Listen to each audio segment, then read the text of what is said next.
Hello students.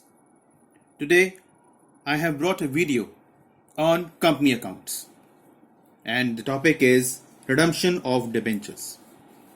Debentures, one of the sources of funds for a company. Redemption का मतलब हो गया discharging the liability of debentures issued by the company by making payment to the debenture holders. जो उन्होंने डेप्ट लिया था debenture holder से, उस डेप्ट को वापस करने का जो प्रोसेस है उसे कहते हैं रिडम्पशन ऑफ डिबेंचर्स. अब debentures can be redeemed either on the due date जो डिबेंचर सर्टिफिकेट में मेंशन्ड होती है स्टूडेंट्स, और earlier, but that all depends on the terms of issue of debentures. Now guys, debentures can be redeemed in instalments also, जिसे हम कहते हैं draw of lots method, या फिर purchase from the open market. Clear? और by conversion into new shares और new debentures.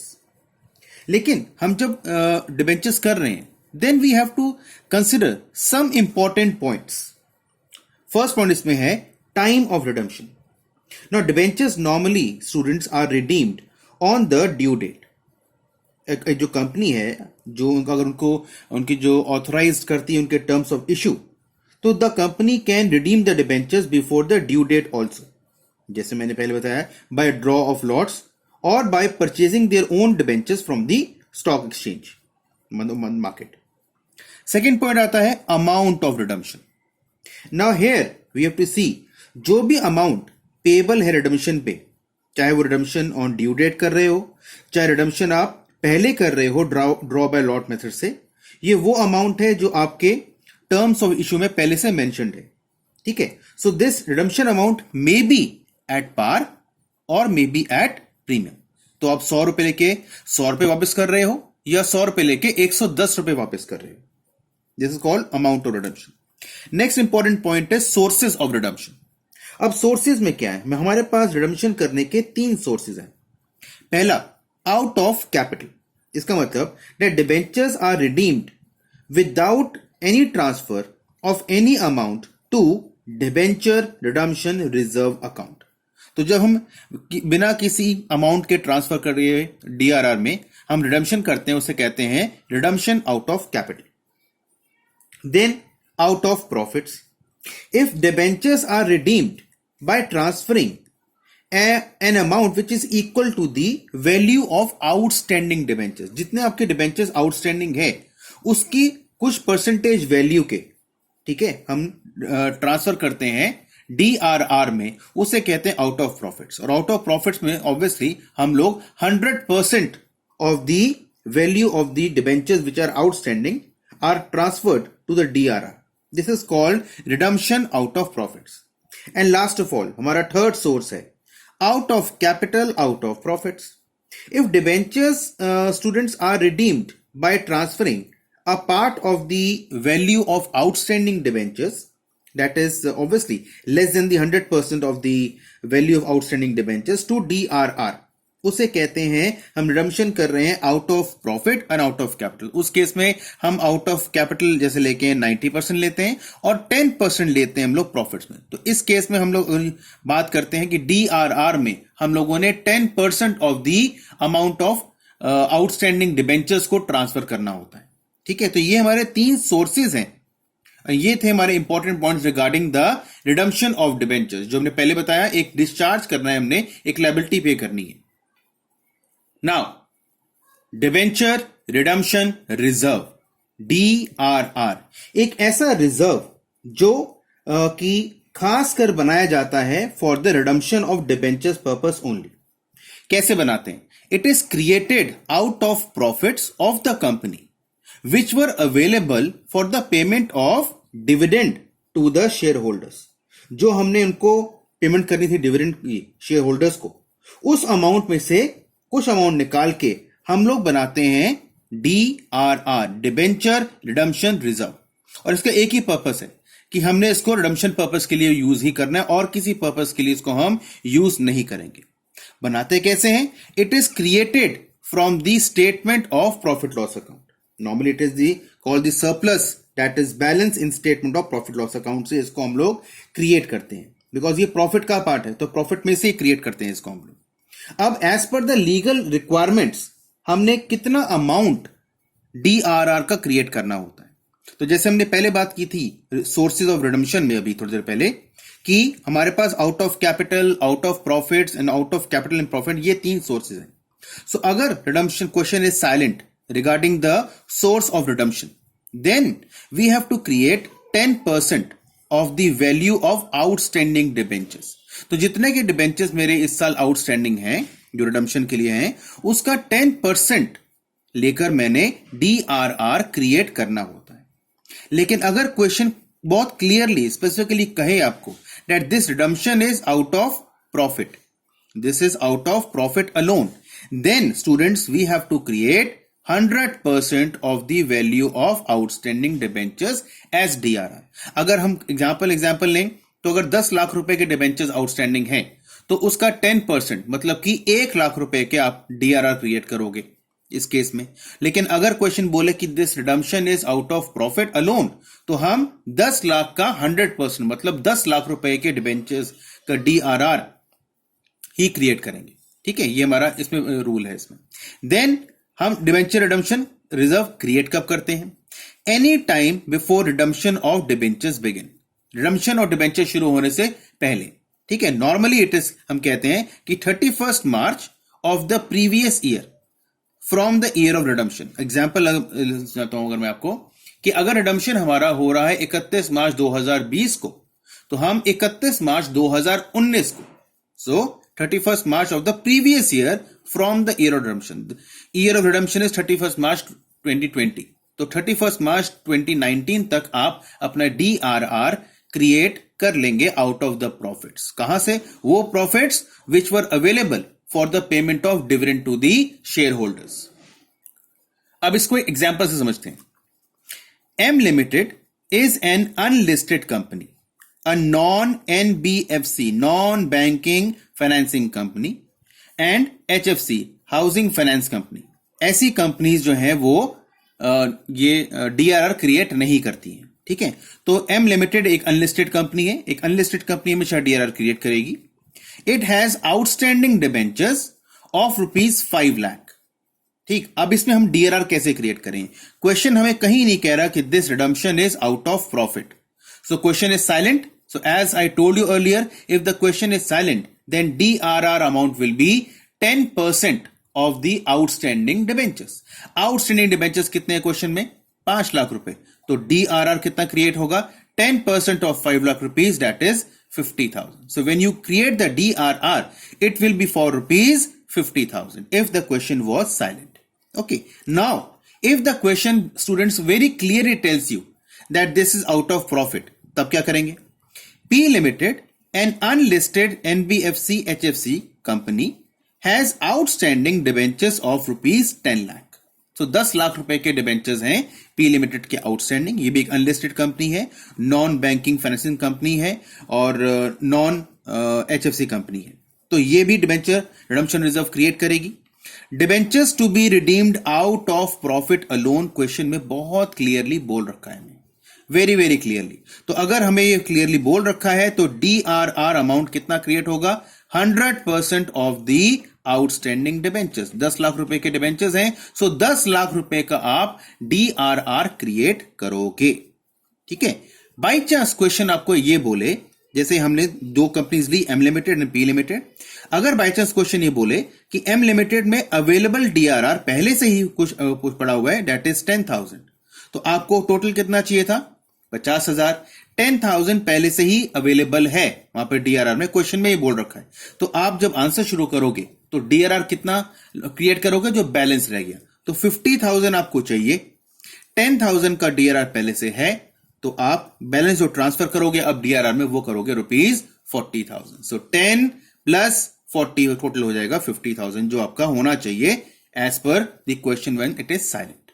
ठीक है, लेकिन अगर question is out of profit alone, redemption process हमारा redemption source out of profit से है, तो हमें मालूम है कि हमें 100% ऑफ द आउटस्टैंडिंग डिबेंचर्स को हमने क्रिएट करना होता है डीआरआर में। उस केस में क्वेश्चन कहता है कि पहले से ही कंपनी के पास 7 लाख रुपए के डीआरआर में बैलेंस है। आपको चाहिए टोटल 10 लाख रुपए का टोटल बैलेंस, तो आप जो बचेंगे 3 लाख रुपए इसको ट्रांसफर करेंगे और पूरा आपका 10 लाख रुपए DRR में as per the requirement of the law पूरा हो जाएगा। Now we talk about the entry, the journal entry which you pass when you are creating the DRR। जैसे मैंने पहले बताया, this is a DRR is a reserve which is created out of profits for redeeming the debentures. Now the amount is transferred to DRR before the process of redemption begins.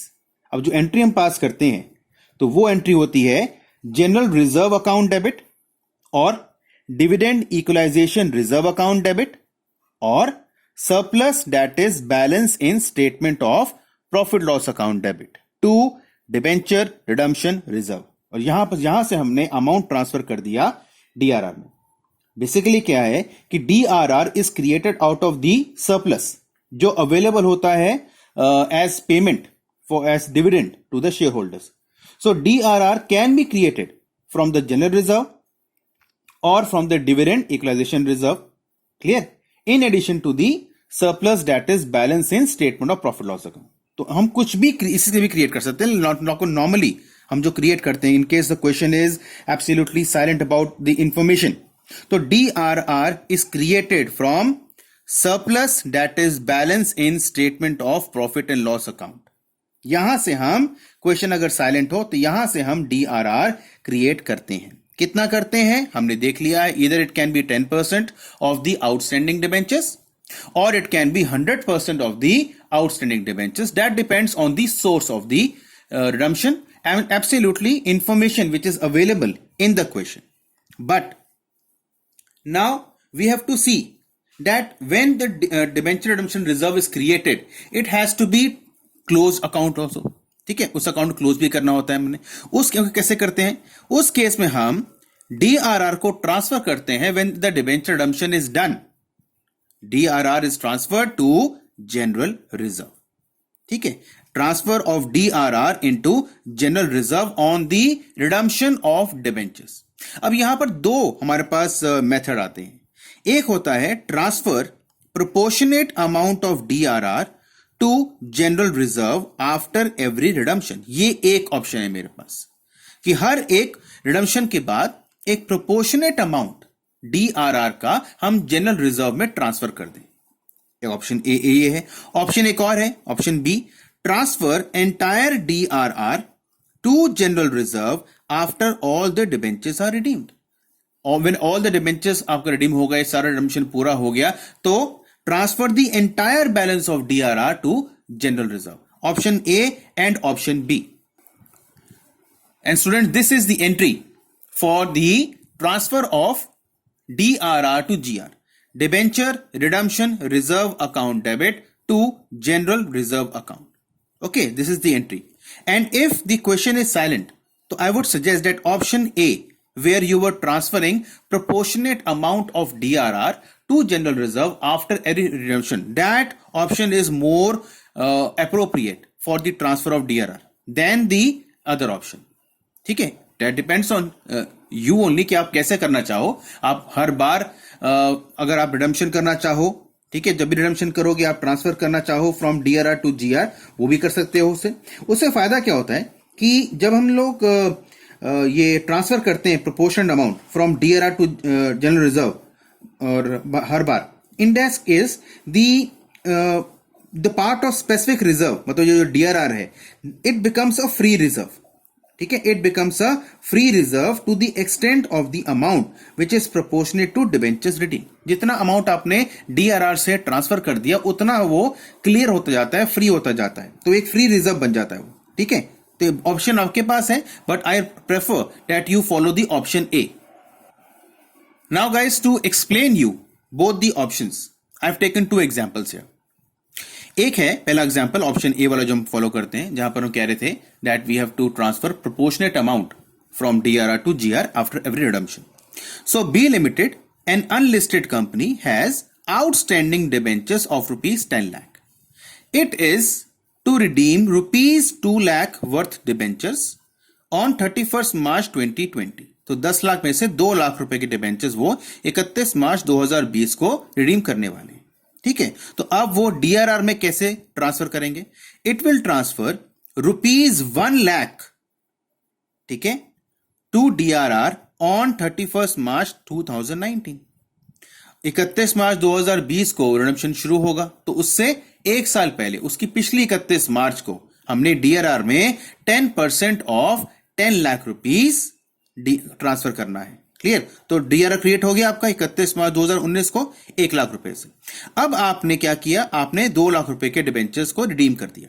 10 lakh में से आपने 2 लाख के debentures redeem कर दिए। तो option A क्या था?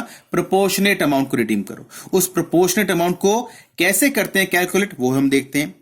This is total DRR. The formula is total DRR जो है 1 लाख रुपए मल्टीप्लाइड बाय रिडीम डिबेंचर्स, जो इस साल के डिबेंचर्स रिडीम हो रहे हैं, जो मतलब 2 लाख रुपए, डिवाइडेड बाय टोटल डिबेंचर्स मतलब 10 लाख रुपए। So 1 lakh into 2 lakh by 10 lakh. This formula will give you the amount of proportionate DRR which is to be transferred to general reserve after every redemption. तो इस redemption के बाद हम 20,000 rupees as per this formula 20,000 निकल के answer आया, इसको हम जनरल रिजर्व अकाउंट में ट्रांसफर कर देंगे। अब इसको ट्रांसफर करने के बाद क्या हुआ? 1 लाख में से 20,000 रुपए हमने ट्रांसफर कर दिए, तो अब क्या बच गया? 1 लाख माइनस 20,000 80,000 रुपए। 80,000 is left and the balance in DRR, and that is exactly the 10% of the debentures which are outstanding. जब 10 लाख रुपए के डिबेंचर्स थे, आपने 2 लाख के डिबेंचर्स रिडीम कर दिए, तो कितने के डिबेंचर्स आउटस्टैंडिंग रह गए? 8 लाख। और 8 लाख का 10% होना चाहिए डीआरआर में एज पर द रूल। जितने भी डिबेंचर्स आउटस्टैंडिंग है उसका 10% आपके डीआरआर में होना चाहिए। तो 8 लाख का 10% कितना आएगा? 80,000, और वही हमारा आंसर आ गया। सो हमने प्रोपोर्शनल मेथड से 20,000 रुपए का हमने डीआरआर ट्रांसफर कर दिया, और वो उतना फ्री हो गया हमारा डीआरआर जब हमने ट्रांसफर कर दिया उसको जनरल रिजर्व में। Clear? Now we talk about option B. Now in option B हमारे पास है B limited, an unlisted company has outstanding debentures of ₹10 lakh. Same question है। It is to redeem debentures on 31st March 2020 on maturity. अब वहां पर तो installments में आप कर रहे थे, यहां पर आप एक ही बात में मेच्योरिटी पर लमसम में आपने इसको रिडीम कर देना है। तो उस केस में it will transfer ₹1 lakh, again 10% of 10 lakh as DRR on 31st March 2019। 31st March 2020 को रिडेम्पशन होने हैं, तो उससे एक साल पहले 31st मार्च को आपने ट्रांसफर कर दिया डीआरआर में वो ₹1 lakh. Now, after redemption of ₹10 lakh worth debentures on 31st March 2020, it will transfer full amount of DRR to general reserve. एक बार पूरा redemption हो जाए तो आप एक बार सेकंड ऑप्शन जो हमारे पास है, आप पूरा का एंटायर अमाउंट ऑफ DRR भी ट्रांसफर कर सकते हो जनरल रिजर्व में। Now students, now as per the rule 18 sub rule 7 of companies share capital and debenture rules 2014, जो भी कंपनी डीआरआर क्रिएट करेगी उस कंपनी को एक पर्टिकुलर डेट से पहले कुछ अमाउंट, ठीक है, किसी और कंपनी में, किसी और डिपॉजिट में, किसी और सेफ सिक्योरिटीज में इन्वेस्ट करना पड़ेगा। क्लियर? और वो अमाउंट होता है DRI, debentures redemption investment, DRI। Now this is an amount which is not less than 15% of the face value of the debentures which are maturing for payment during the year ending 31st March of next year. ठीक है? तो अगर 31 मार्च 2020 को 2 लाख रुपए के debentures redeem हो रहे हैं, तो उसका 15% अमाउंट, 2 लाख के 15%, 2 लाख क्या है? Face value of debentures maturing for payment redemption during the year ending 31st March 2020। सो 31 मार्च को 2 लाख रुपए के डिबेंचर्स रिडीम हो रहे हैं, तो आप उस साल के 30 अप्रैल तक, ठीक है, उस करंट ईयर के 30 अप्रैल तक आप 15% amount DRI, debenture redemption investment में आप इन्वेस्टमेंट कर दोगे। ठीक है, ये है DRI। Clear? DRI which is debenture redemption investment. Now example लेते हैं समझने के लिए। If the debentures of ₹2 lakh are to be redeemed on 31st October 2018, 31 अक्टूबर 2018 को आप 2 लाख रुपए के डिबेंचर्स को रिडीम कर रही है। Now then the company must invest on और before 30th April 2018 of that particular, जिस ईयर में आप रिडम्पशन कर रहे हो उसी ईयर के 30 अप्रैल तक, फर्स्ट से लेके 30 अप्रैल तक आपको DRI इन्वेस्ट करना है, and that is 15% of the debentures to be redeemed. We are redeeming here 2 lakh worth debentures on 31st October 2018. So on 30th on or before 30th April 2018, you must invest 30,000 rupees, that is 15% of 2 lakh in specified securities. Okay. Now what is the entry for creating the DRI? Debentures redemption investment account debit to bank. Investment है, asset है, increase हो रहा है, debit होगा. Bank is the giver of the amount. जब हम payment करेंगे, किसी सिक्योरिटी में इन्वेस्ट करेंगे, तो amount will go through the bank. Bank is the giver. ठीक है. So debit the assets as per the modern approach. Increase in asset is always debited. और हम बात करें रियल अकाउंट में अगर, तो इन्वेस्टमेंट एक रियल अकाउंट है. ठीक है. डेबिट व्हाट कम्स इन, हम इन्वेस्टमेंट कर रहे हैं, तो दोनों केस में वो डेबिट होगा. Bank is the giver because bank is a personal account. Clear? So bank is the giver of that particular amount. So credit the giver. Following this rule, DRI account debit to bank. Here you have made the investment. Now we should see that DRI use कैसे करना है हमने. जो हमने investment कर दिया है, debenture redemption investment, उसे यूज कैसे करेंगे. It is to be used only for the purpose of redemption of debentures. ठीक है. So DRI is to be made by only those companies which are required to create DRR. जो companies DRR create करेंगी, वो companies DRI भी create करेंगी, invest करेंगी उसमें. Exempted companies are not required to create the DRI. ठीक है. Then interest income. अब जब आप किसी कंपनी के सिक्योरिटीज में या किसी बैंक में, FD में, किसी फॉर्म में अगर आप इन्वेस्ट करोगे, तो ऑब्वियसली आपको इंटरेस्ट मिलेगा, उस पर रिटर्न तो आएगा. ठीक है. इन्वेस्टमेंट करते रिटर्न आता है, तो that is called interest income.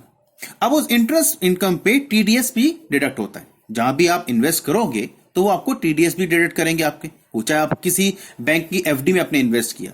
ठीक है. तो आपको जब इंटरेस्ट मिलेगा उसमें TDS कटेगा. अब अगर जब TDS कटेगा और इंटरेस्ट इनकम होती है, then we have a different set of entry.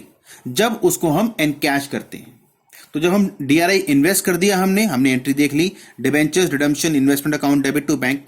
अब जब उस इन्वेस्टमेंट को एनकैश करेंगे, बिकॉज हमने इन्वेस्टमेंट क्यों की है, रिडम्पशन के पर्पज से. जब रिडम्पशन करना है हमने, तो हमें उस इन्वेस्टमेंट को एनकैश करवाना होगा. ठीक है. तो उसकी सिंपल एंट्री होती है bank account debit to DRI. लेकिन जब क्वेश्चन में बोला गया हो, आपको इंटरेस्ट इनकम गिवन हो और उस पर TDS रेट भी गिवन हो, then we have different set of entry. So investments earn income in the form of interest. Such interest may be subject to tax deducted at source, that is TDS. So when the tax is deducted on such income, then this tax is an asset for the company. वो एक asset बन जाता है company के लिए. ठीक है. हमारी एंट्री क्या बनती है इस केस में, bank account debit TDS collected account debit, because ये एसेट बन गया है, to DRI debenture redemption investment account to interest earned. ये आपकी इनकम है. Income is always credited. अब इसको एग्जांपल से समझते हैं हम लोग. अब क्वेश्चन कहता है, X limited has 4,000 10% debentures of rupees 100 each, which are due for redemption on 31st March 2019. DRI is made into the securities earning interest at the rate 10% per annum. So जब आप इन्वेस्टमेंट कर रहे हो, तो जिस भी सिक्योरिटीज में invest कर रहे हो, वहां पर आपको इंटरेस्ट मिलता है 10% per annum. और TDS उस इंटरेस्ट पे कटता है at the rate of 10%. So TDS rate भी गिवन है क्वेश्चन में आपके पास, और इंटरेस्ट रेट भी गिवन है. इस केस में हमारे पास DRI इन्वेस्टमेंट की एंट्री क्या होगी, उसकी डेट क्या होगी, और उसकी एनकैशमेंट की एंट्री क्या होगी, अमाउंट क्या होगी और डेट क्या होगी, वो देखते हैं. 30 अप्रैल 2018 को आपने इन्वेस्टमेंट कर दिया. ठीक है. आपने रिडम्पशन डेट क्या है, 31 मार्च 2019. तो उससे हमने उसी साल के 30 अप्रैल तक, उस करंट ईयर के 30 अप्रैल तक हमने इन्वेस्टमेंट कर देनी है। मेरी एंट्री है debenture redemption investment account debit to bank 60,000। 60,000 कैसे आया? 4,000 डिबेंचर 100 रुपए के, मतलब डिबेंचर्स की वैल्यू हो गई 4 लाख रुपए। तो 4 लाख के डिबेंचर्स हमने रिडीम करने हैं। 4 लाख का 15% 60,000। तो you transferred 60,000 into DRI and on 30th April 2018.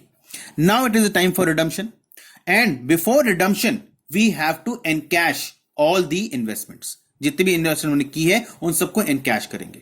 लेकिन इस क्वेश्चन में उस इन्वेस्टमेंट पे हमें इंटरेस्ट मिल रहा है और उस इंटरेस्ट इनकम पे कुछ TDS कट रहा है। अब उसकी एंट्री देखते हैं। एंट्री है बैंक अकाउंट डेबिट 64,950। कैसे आया? This is the investment amount plus the interest amount 5,500 minus the TDS amount. तो जब हम बैंक अकाउंट डेबिट करेंगे उसमें मेरा amount of DRI plus amount of interest and minus the हमने जो TDS काटा है हमारा वो आएगा। तो that is 64,950। TDS collected 10% of the interest. Interest इस क्वेश्चन में भी हम करते हैं, दैट इज 5,500, इनका 10% 550 रुपए डेबिट हुआ। टू DRI जो उसकी फेस वैल्यू है उस इन्वेस्टमेंट की पूरी इन्वेस्टमेंट 60,000 रुपए की। And now to interest earned account 5,500।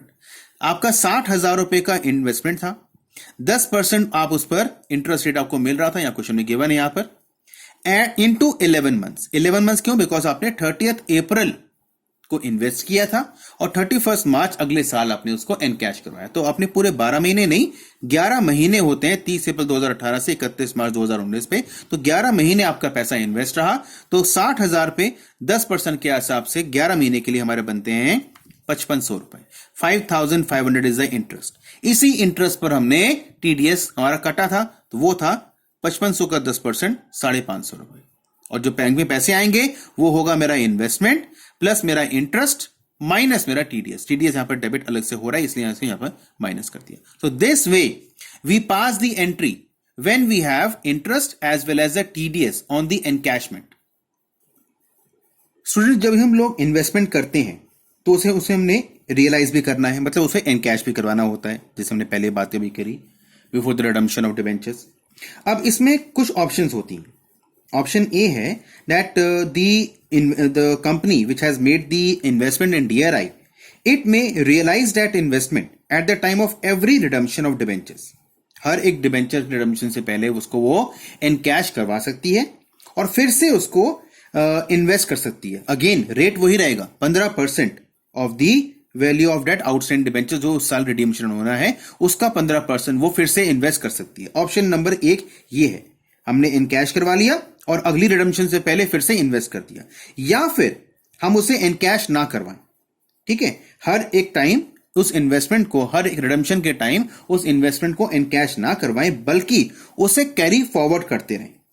ठीक है, वही 15% आगे हम रिडम्पशन कैरी फॉरवर्ड करते रहें। तो इस केस में हमारे पास कुछ केसेस होते हैं, कुछ ऑप्शंस होती हैं। अब इन ऑप्शंस के हम केसेस के बारे में बात करते हैं। ठीक है, investments are in cash at the time of redemption of debentures. Now company में रिटेन द इन्वेस्टमेंट्स ऑल्सो। आगे हम लोग, जैसे मैंने पहले बात करी कि आप इन्वेस्टमेंट करो, रिडम्पशन से पहले इनकैश करा लो, अगली रिडम्पशन से पहले फिर से उसको इन्वेस्ट करो, फिर इनकैश करा लो। एक ये प्रोसेस है। अब बहुत लंबा प्रोसेस हो जाएगा। यह ऑप्शन कंपनी ने ये दे रखा है आपको रूल्स ने कि आप एक ही बार में उसको इन्वेस्ट कर दो और अगर आपका अमाउंट जैसे रिडम्पशन का होता है उस हिसाब से आप उसको कैरी फॉरवर्ड करते रहो। इसमें हम इसलिए अब हम आते हैं कुछ केसेस पे। केस नंबर 1 ये है कि redemption of debentures is to be done on 31st March 2020 for rupees 5 lakh. 5 lakh रुपए के डिबेंचर्स 31 मार्च 2020 को रिडम्पशन होनी है। ठीक है, उस पर DRI कितना क्रिएट करोगे आप और कब क्रिएट करोगे? आप 5 लाख का 15% DRI क्रिएट करना है, लॉ कहता है। सो 5 लाख का 15% हो गया 75,000। वो आप 30 अप्रैल 2019 तक क्रिएट कर चुके होंगे।